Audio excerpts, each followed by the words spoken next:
E aí, pessoal, hoje a gente vai mergulhar em um dos momentos mais impactantes da história moderna, a Grande Depressão. Foi uma época que não só virou a economia de cabeça para baixo, mas que mudou para sempre a vida de milhões de pessoas no mundo todo. E a grande pergunta que vai guiar a gente nessa história é essa, né? Como é que a nação mais rica e poderosa da época conseguiu afundar numa crise tão, mas tão profunda e de um jeito tão rápido? Bom, vamos descobrir isso juntos. Para a gente entender como tudo desmoronou, primeiro a gente precisa ver o quão alto eles chegaram. Então, bora voltar para a década de 1920, uma era de muito otimismo e grana, conhecida como os Anos Loucos. Olha só, depois da Primeira Guerra Mundial, os Estados Unidos viveram um crescimento econômico espetacular.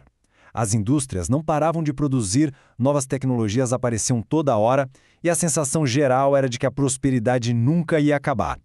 Era a época do jazz, do cinema, de um consumo que parecia não ter limites. Só que, por baixo de toda essa festa, de todo esse otimismo, tinha um problema bem sério crescendo em silêncio. Pensa numa rachadura, quase invisível, na base de um prédio gigante e todo brilhante. Era mais ou menos isso. E o nome desse problema era superprodução. Para entender, imagina o seguinte: uma fábrica que produz milhões de brinquedos, um mais legal que o outro. Só que a maioria das famílias só tem dinheiro para comprar um ou dois. E aí, o que acontece com todos os outros brinquedos? Ficam parados na prateleira. Era exatamente isso que estava rolando, mas com carros, rádios e todo tipo de produto que se possa imaginar. E olha só este gráfico, ele deixa isso super claro. A barra da produção industrial está lá no alto, gigante. Enquanto isso, a do poder de compra da população está bem mais baixinha. Essa diferença enorme significava que as fábricas continuavam produzindo num ritmo maluco, mas os salários da galera não acompanhavam. O resultado?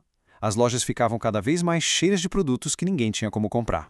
E se a superprodução era a tal da rachadura na base do prédio, a quebra da bolsa de valores foi o momento em que o prédio inteiro veio abaixo. Foi o estopim que fez todo mundo enxergar a crise. Durante os anos 20, investir na bolsa virou uma febre. Muita gente, até quem não tinha tanta grana, comprava ações, muitas vezes com dinheiro emprestado, achando que os preços iam subir para sempre. Só que quando os investidores mais espertos perceberam que as empresas não estavam vendendo tanto assim, o pânico começou. Foi um salve-se quem puder geral, todo mundo tentando vender as ações ao mesmo tempo, e isso culminou na famosa Quinta-feira Negra, o dia em que os preços simplesmente desabaram. O resultado foi um desastre imediato. Do grande banqueiro de Wall Street até a família de classe média que tinha investido as economias da vida inteira, milhões de pessoas perderam absolutamente tudo. A riqueza que parecia tão real simplesmente evaporou, literalmente da noite para o dia. A quebra da bolsa criou um efeito dominó terrível. Sem dinheiro dos investidores, as empresas começaram a fechar as portas. Com as fábricas parando, milhões de trabalhadores foram demitidos.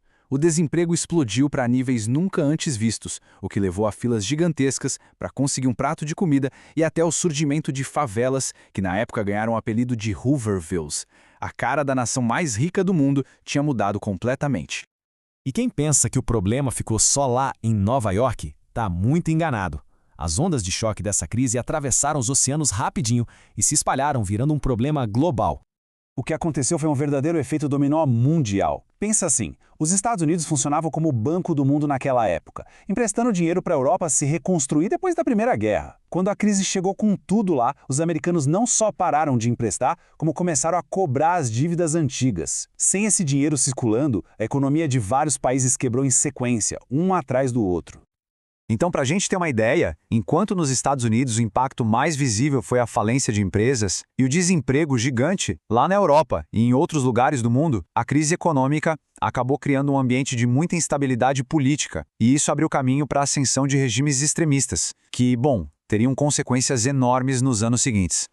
No meio de todo esse caos, no maior desafio econômico da sua história, os Estados Unidos precisavam de uma solução, e uma solução radical. E ela veio com um novo presidente e um plano pra lá de ambicioso. E essa solução tinha nome. Era o New Deal, que significa Novo Acordo.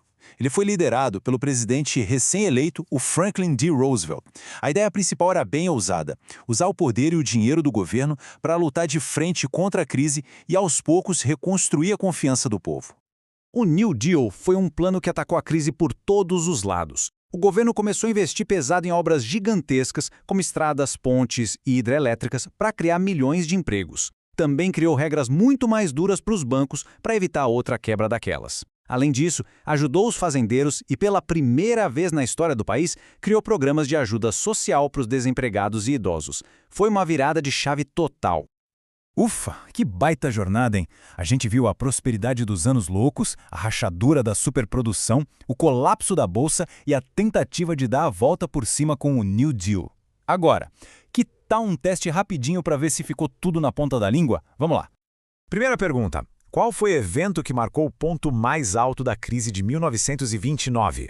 Pensando aí, se a resposta foi a quebra da Bolsa de Valores de Nova York, mandou bem demais. Foi esse o estopim de tudo. Segunda pergunta, vamos lá.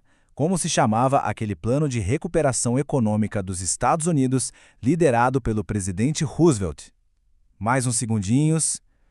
Acertou quem lembrou do New Deal, isso mesmo. E a última da nossa revisão. O que significa mesmo o termo superprodução? É isso aí. É quando se produz muito, mas muito mais do que as pessoas conseguem comprar. O problema silencioso que começou tudo isso. E para a gente fechar, vou deixar uma pergunta no ar para todo mundo pensar um pouco. A Grande Depressão aconteceu há quase um século.